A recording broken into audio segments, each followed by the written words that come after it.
నా భర్త sadist episode 9.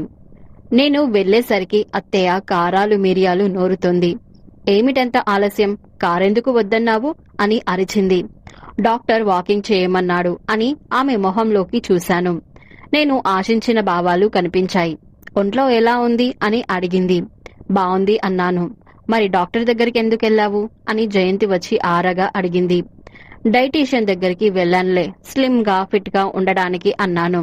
జయంతికి తగలవలసిన చోటే తగిలింది. ఆమె చాలా లావు, మొహం నల్లగా చేసుకుని ఇప్పుడు లావయ్యావనా అని అంది. అవలేదు, కాని ఇలా మెయింటైన్ అవ్వాలిగా అని నవ్వుతూ అన్నాను. ఎందుకు అని కాస్త నిష్ఠూరంగా అడిగింది అత్తయ్య. ఎందుకేమిటి, అందంగా ఆకర్షణీయంగా కనిపించడం ఎవరికైనా అవసరమే కదా అని అన్నాను. పెళ్లి కావాల్సిన పిల్లవి కాదు, మోడలింగ్ యాక్టింగ్ చేయబోవడం లేదు, మరెందుకు అని విపులంగా అడిగింది జయంతి. జయంతి, మనిషికి కొన్ని అభిరుచులుంటాయి. కొంతమందికి రుచిగా తినడం, మరి కొంతమందికి ఇంటిని అలంకరించుకోవడం, ఇంకా కొంతమందికి ఒంటిని అందంగా ఉంచుకోవడం. ఇందులో ఆశ్చర్యమేముంది అని అన్నాను. నా మాటలకి ఇద్దరు మూతులు ముడుచుకున్నారు. మేం పేరంటానికి వెళ్లిన చోట అందరూ అత్తయ్యని, మీ అబ్బాయికి ఇంకా పిల్లలు లేరా, పెళ్ళయి ఏడాది అయిందిగా అని అడిగారు. మావాడు అమెరికా వెళ్లాలిట, ఇక్కడ పిల్లలు పుడితే అక్కడ క్లైమేట్ కి అడ్జస్ట్ అవ్వడం కష్టమని చెబుతున్నారు అని అంది అత్తయ్య. ఓసిని, నీ నాలుకకి నరం లేదు కదే. ఆ ప్రియంవదకి కోపం వచ్చి ఒక తన్ను తంతే నీ మొగుడు కొడుకుల చేతకానితనం బయటపడుతుందని చెప్పక ఎంత బాగా కవర్ చేస్తున్నావే అని అనుకున్నాను. పెళ్ళానికి శ్రీమంతం జరుగుతుంటే ఆ భర్త తనేదో ఘనకార్యం చేసినట్లు అక్కడక్కడే తచ్చాడడం, వరుసైన వాళ్ళ పరిహాసాలు చూడడానికి ఎంత బావున్నాయో. ఎత్తుగా ఉన్న కడుపు ఆశాలు ఎబ్బెట్టుగా లేదు. ఆ అమ్మాయిది సామాన్యమైన అందమైన ఈ గర్భం వలన చాలా అందంగా కనిపిస్తుంది. సృష్టిలోని అతిపెద్ద వింత, ఒక మనిషి ఇంకో మనిషిని తయారు చేయడం, జన్మనివ్వడం ఎంతటి పవిత్రమైన పనో, వ్యక్తిత్వం నిర్మించడం కూడా అంతే గొప్ప పని. చాలా మందికి ఈ విషయం తెలీదు. ఒక మనిషి వ్యక్తిత్వం అనేది చిన్నప్పుడు తన పనులు తాను చేసుకోలేని స్థితిలో, తల్లి చేతిలో, వయసు వచ్చాక తన కోరికలు తీరడానికి మార్గంగా కనబడే ప్రియురాలి చేతిలో, ఇలా స్త్రీ మీద పురుషుడు ఆధారపడడం నేర్చుకుంటాడు. అతని ఈ పారాసైటిక్ నేచర్ ను సత్కరించి అతన్ని స్వతంత్రుడిగా మార్చడం ఆమె చేతిలో పని. కానీ అతన్ని గుప్పెటలో పెట్టుకోవడం కోసం చాలా మంది స్త్రీలు మన దేశంలో అతన్ని స్వతంత్రంగా ఏ పని చేసుకోనివ్వరు. అతన్ని అప్రయోజకుడిగా తీర్చిదిద్దుతాయి. నా కడుపున ఓ మగబుడ్డ పుడితే అతన్ని పరిపూర్ణంగా తీర్చిదిద్దుతాను. స్త్రీతో ఎలా ట్రీట్ చేయబడాలో, స్త్రీని ఎలా ట్రీట్ చేయాలో నేర్పుతాను అనుకున్నాను. కానీ నాకు అదృష్టం ఉందా అని ఆలోచించాను. ఇంటికి వచ్చాక కూడా ఆ ఆలోచనలు మనసుని ప్రశాంతంగా ఉండనీయలేదు. ఊహ తెలిసిన నాటి నుండి ఆడపిల్ల తనకి కాబోయే భర్త గురించి ఎన్నెన్నో ఊహించుకుంటుంది. ఇది ప్రకృతి సహజం. పోలీస్ ఆఫీసర్ అయినా, దేశాన్ని పాలించే నేత అయినా తన పురుషుడి గురించి కలలు కనదు అనడం ఒట్టి మాట. కాని పురుషుడు పెద్దగా ఊహించుకోడు, కలలు కంటాడు. కాని అవన్నీ కామానికి సంబంధించినటువంటివి. ఆమెకి తృప్తి లభించడానికి కేంద్రం మనసు, అతనికి శరీరం. ఈ తేడా ఎందరో భార్యాభర్తల్ని విడదీసింది, మనస్పర్ధలు తెచ్చిపెట్టింది. స్త్రీ పురుష సంబంధాలనేవి లాకర్ కోడ్ లాంటివి. సరైన కాంబినేషన్ ఎవరు తిప్పితే వారికి లాకర్ తెరుచుకుంటుంది. చాలా సందర్భాల్లో ఈ కోడ్ తెలిసిన వాళ్ళు జీవిత భాగస్వాములు కాకపోవచ్చు. ఇదే పాయింట్ ఎందరో రచయితలను, సినిమా దర్శకులను బ్రతికించేస్తుంది. ఆనంద్ కోడ్ ప్రియంవదకి తెలుసా అని ఆలోచిస్తూ ఉన్నాను. నేను ఆ మాట అనగానే అందరూ ఎలా రియాక్ట్ అవుతారని ఆశించానో అలాగే రియాక్ట్ అయ్యారు. నువ్వు ఉద్యోగం చేస్తావా, ఎందుకు అని కోపంగా అడిగాడు ఆనంద్. అసలు చదువుకి ఒప్పుకోవడమే తప్పయింది అని సాధింపుగా అంది అత్తయ్య. మామయ్య మౌనంగా కూర్చున్నాడు. నాకేం తోచడం లేదు, అదే పిల్లలుంటే ఎంచక్క పొద్దుపోయేది అని ఎక్కడ కొట్టాలో నాకు తెలుసు. నీ మొహానికి అదొకటే తక్కువ అని హేళన చేశాడు ఆనంద్. ఉన్నవాళ్ళం ఏం సుఖపడుతున్నాం కనుక అని సాగదీసింది నెయిల్ పాలిష్ పెట్టుకుంటూ జయంతి. అవే మాటలు జయంతి అని అన్నాడు వినోద్. అతను ఆ మాట అనగానే నేను అభినందనగా చూశాను. మరో నిమిషం జయంతి, మీరు ఇక్కడి నుంచి వెళతారా, ఇది మా ఫ్యామిలీ మ్యాటర్ అంది. నీ ఫ్యామిలీ అతడేనే, ఇది నాకు సంబంధించిన నా ఫ్యామిలీ మ్యాటర్ అని చెవులు మెలేసి చెప్పాలనిపించినా ఓర్చుకున్నాను. ఎక్కడ ఉద్యోగం చేయదలుచుకుంటున్నావు అని అడిగాడు మామయ్య. నాన్న అని ఏదో చెప్పబోయిన ఆనంద్ని ఆపి, మా ఫ్రెండ్ ఆఫీస్లో చేస్తావా? గురుమూర్తికి ఏదో కంప్యూటర్ కోచింగ్ సెంటర్ ఉంది అన్నాడు మామయ్య.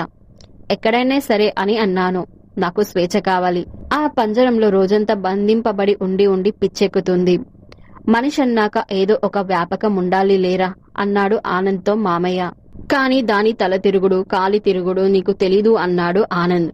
ఆ మాట నా గుండెల్లో ఆరిపోతున్న నెగడుని ఎగదోసినట్లు అనిపించింది. నేనే తిరుగుబోతునైతే ప్రదీప్తో స్నేహం ఎందుకు వదులుకుంటాను? మొత్తానికి నేను గురుమూర్తి గారి కంపెనీలో ఉద్యోగం చేయడానికి ఏర్పాటు జరిగింది. ఇది ఓ రకంగా నా విజయమే. రాత్రి మాధవ్కి ఫోన్ చేశాను. కంగ్రాట్స్, నీ కాళ్ళ మీద నువ్వు నిలబడితే ఇంకా సంతోషించేదాన్ని. అదే మీ మామయ్య చూసిన ఉద్యోగం కాకుండా ఉంటే బావుండేది అంది. అసలు గాలి వెలుతురు అనుభవించగలుగుతున్నాను, అందుకు సంతోషించు. కాదంటే ఏం చేయగలం అని అన్నాను. ఆనంద్ ఏమైనా మారాడా అని అడిగింది. ఆ పొద్దుపోయి రావడం లేదు. వారానికి ఒకసారి వచ్చి మొహం చూపించి పోతున్నాడు. అది మార్పేగా అని నవ్వాను. ఇంకా అతనితో కలిసే ఉండాలనుకుంటున్నావా అని అడిగింది మాధవి. అది మొహం ఎలా పెట్టి ఆ ప్రశ్న వేసి ఉంటుందో నేను ఊహించగలను. చిన్నప్పుడు ఉండలు చుట్టుకొని పడుకున్న రోకలి బండ పురుగుల్ని వానాకాలంలో పెరట్లో చూసి నేను అలాగే అసహించుకునేదాన్ని. కాని విధి వైపరీత్యం, వానాకాలం వాటి పుట్టుకని ఎవరు వారించలేరు. చైత్రం కోసం ఎదురు చూడడం తప్ప. ఉంటాను అని అన్నాను. ఎందుకలా వెన్నెముకలేని జీవితాన్ని కోరుకుంటున్నావు అని అంది. నేను విడిపోతే అతనికి ఇంకొకతిని కట్టబెడతారు. సుమతులకి కొదవలేది భారతదేశంలో అని అన్నాను. ఎక్కడిదాకనే ఈ ఒంటరి ప్రయాణం అని దాని గొంతు బాధతో వణికింది. ప్రస్తుతానికి సెలవు, బాయ్ అని పెట్టేశాను. ఆ అమ్మాయి చాలా అందంగా ఉంది. అందమంతా ఆమె నవ్వులోనే ఉంది. రండి మీ సీటు చూపిస్తాను అని నన్ను క్యాబిన్లోకి తీసుకెళ్ళింది. ఆమె నడుస్తుంటే పొడవాటి వాలుజడ లయగా ఊగుతుంది. కూర్చోండి మేడం అని చైర్ చూపించింది. నా పేరు సుమతి. నా పేరు అనసూయ అంది. ఆమె నవ్వుతున్నప్పుడు అందంగా ఉన్న కళ్ళల్లో ఏదో నైరాశ్యం కనిపించింది. బహుశా నావి పచ్చకామర్ల కళ్ళేమో అని అనుకున్నాను. ఏదైనా డౌట్ వస్తే పిలవండి, లంచ్ లో కలుసుకుందాం అని వెళ్లిపోయింది. ఆమె మెడలో నల్లపూసలు, పాపిట్లో ఎవరికో రెడ్ కార్పెట్ పరిచినట్లు సింధూరం, జడలో జారుగా మల్లెపూల దండ ఆమె వివాహితని తెలియజేశాయి. ఎవరో ఆ అదృష్టవంతుడు. కాసేపు ఆమె గురించే నా ఆలోచనలు తిరిగాయి. ఇంటికెళ్లి అలసి చిరు చెమట పట్టిన మొహాన్ని చన్నీళ్లతో కడుక్కొని వస్తూ ఉంటే వేడివేడి టీ బిస్కెట్స్ ఉన్న ట్రేతో ఎదురొస్తూ డార్లింగ్ టీ అని అందిస్తాడేమో. ఆమె గులాబీ రంగు పెదవులు టీ గుటక వేయగానే ఆ పెదవుల తడిని ఆత్రంగా దోచుకోవడానికి ముందుకు వంగి ఆమెని తనలో పొదువుకుంటాడేమో. ఆమె విదలించుకున్నట్లు నటిస్తూ ఇంకా ఇంకా అతనిలో ఒదిగిపోతూ ఆ సామీప్యాన్ని తనివి తీర అనుభవిస్తూ ఉంటే ట్రింగ్ ట్రింగ్ అని ఫోన్ మోగి నన్ను ఈ లోకంలోకి తీసుకొచ్చింది. గురుమూర్తి లోపలికి వెళ్లాడు. నేను లోపలికి వెళ్లాను. ఆయనకి మామయ్య వయసే ఉంటుంది. బట్టతలతో ఒకంత భారీగానే ఉన్నాడు. అతని ఎదురుగా అనసూయ కూర్చొని ఉంది. ఎలా ఉంది ఉద్యోగం అని అడిగాడు. ఇంకా పనేం చేయలేదు సార్ అని అన్నాను. అనసూయ పని చెప్పలేదా అని ఆమెకేసి చూశాడు. ప్రత్యేకించి ఏం లేదు అంది. నాకు చాలా నిరుత్సాహంగా అనిపించింది. నాకు పని కావాలి, అందుకే ఉద్యోగంలో చేరాను అని అన్నాను. నాకు తెలుసు, పరందం కోడలు డబ్బు కోసం చేరాల్సిన అవసరం లేదు అన్నాడాయన. అనసూయ నాతో రిసెప్షన్ లో ఫోన్స్ అటెండ్ అవ్వండి, ఇన్స్ట్రక్టర్ల అటెండెన్స్ చూడండి అని అంది. ఇంకేమైనా చెప్తాడేమోనని నేను ఆయన వైపు చూశాను. ఆయన ఇంకా వెళ్ళొచ్చు అన్నట్లు తల ఊపాడు. నేను బయటకు వస్తుంటే స్వింగ్ డోర్ దడాల్న మూసుకుపోయింది.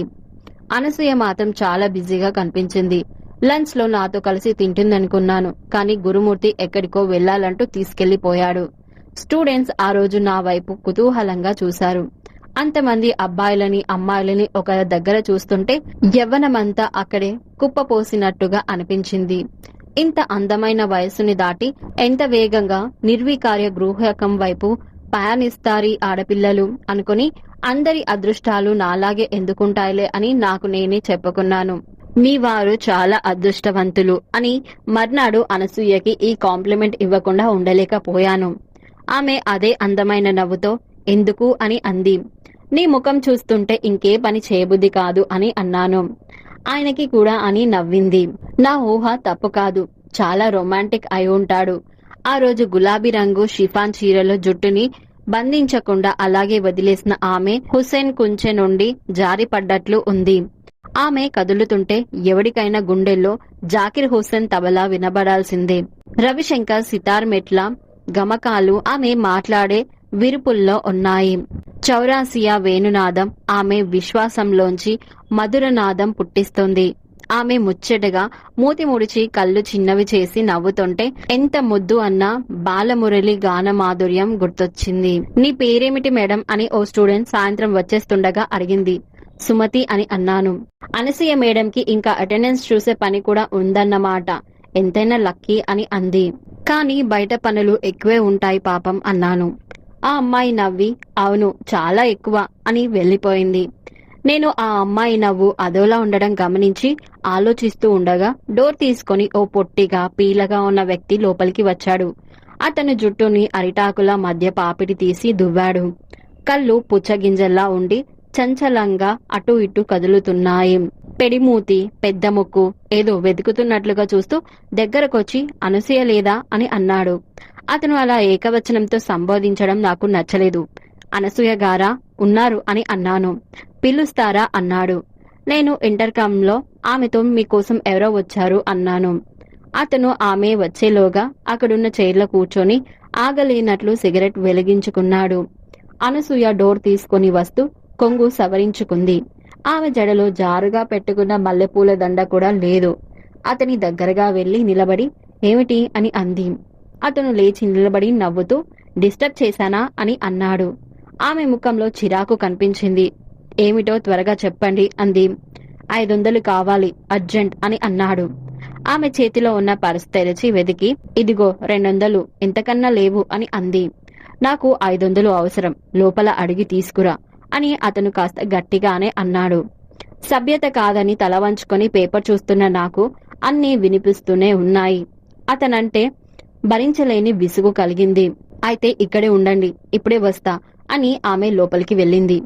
అతను నా టేబుల్ దగ్గరికి వచ్చి ఇంకా అనసూయకి ఫోన్లు అటెండ్ అయ్యే పని కూడా లేదన్నమాట. రోజంతా లోపలే ఉంటుందా? బాగా అలిసిపోతుంది పాపం అని నవ్వాడు. నాకు చాలా అసహ్యం వేసి జవాబు చెప్పలేదు. అనసూయ హడావిడిగా వచ్చి అతనికి డబ్బిచ్చి ఇంక వెళ్ళండి, బాబీ వచ్చే టైం అయింది అని అంది. అలాగే వస్తా అని అతను డబ్బు తీసుకుని వెళ్ళిపోయాడు. అనసూయ నా వైపు చూసి ఏమన్నా అడిగాడా అని అంది. లేదు, ఎవరు ఆయన అని అన్నాను. మా ఆయనే అని తల వంచుకొని అంది. ఆ మాటకి నేను ఆశ్చర్యంతో చూశాను. సీతకొక చిలుక రెక్కలు కత్తిరించినట్లు అనిపించింది. ఈ అజంత శిల్పానికి ఇతను మొగుడా? బాహ్య రూపం సంగతి సరే, కనీసం ప్రవర్తనలో కూడా సౌందర్యం లేదే. అశ్లేషణ మాట్లాడడం, అణువణువు ఆబగా తడిమి చూడడం, వెన్నముక లేనట్లు ఆడంగి నడక. భగవాన్, అసలున్నాడా అనుకున్నాను. నేను తల తిప్పి చూసేసరికి అనసూయ వెళ్ళిపోయింది. మరి తర్వాత ఏం జరిగిందో తెలుసుకోవాలంటే నెక్స్ట్ ఎపిసోడ్ వినాల్సిందే.